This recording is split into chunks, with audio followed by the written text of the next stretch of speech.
Hi guys, and welcome back to another video on Fluent Assertions, and on this one we'll be going over numeric types. Now, numeric types and anything that implements the iComparable interface in Fluent Assertions has a set of unique assertions that are available in this library. We have some of the same functions that we have with strings, such as be, not be, null, not null, etc. So we won't go into them in this video, and we'll focus on the ones that are specific to numeric and iComparable. We'll start with some really simple ones, and that's positivity and negativity. Any signed integer, or any signed value type for that matter, can be both positive and negative, and there are assertions to check for these.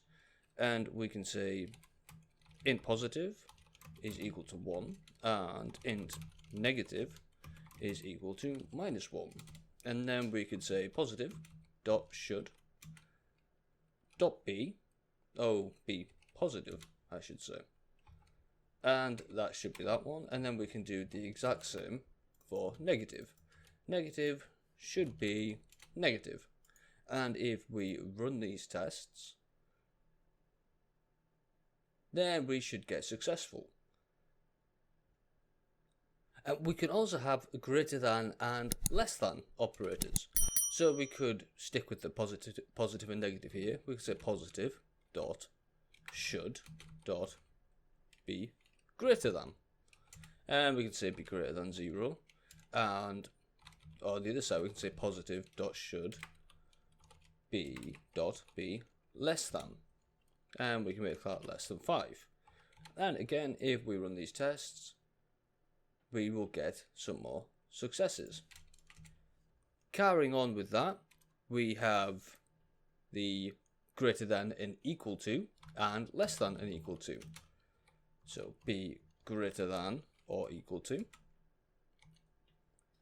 or be greater or equal to, I should say. And then we have the same, and I'll just copy and paste this to save a little bit of time. Should be less than or equal to, and we'll set this to 1 for both of these so we can make sure the equality aspect works. We'll rerun these tests, and again, we get a success. We can also check ranges, so we can say positive.should.be in range, and then we can say a minimum value and a maximum value, so it should be in the range of 0 to 2. And if we run this, it will be successful. And of course, like everything in Fluent Assertions, you also have the negative connotation, which is not be in range. And if we put that between, say, 2 and 3, rerun the tests, we will get a success. Now, this is all fairly standard. Now, the really interesting stuff comes with floating point values. Now, there's some specific assertions that Fluent Assertions have put in just for dealing with this. And this is because floating point values are inaccurate. They're very difficult for a computer to comprehend. And we can give an example of this. If we just remove all of these, and we'll create a double, and we'll just set that to I for now, and it will be equal to 4.35 times by 100. Now, maths tells us that this should be equal to 435. So what we can do is I.should.be, and then just 435. And here, we should expect a success. But if we run it, what you'll find is a failure. And it's because the double has calculated this to be 434.9999999 blah blah blah 4.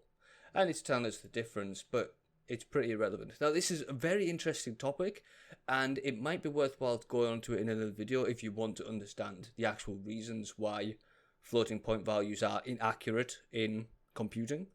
But for now, we're just going to take this as proof that they are inaccurate, and we'll go into how Fluent Assertions counters this.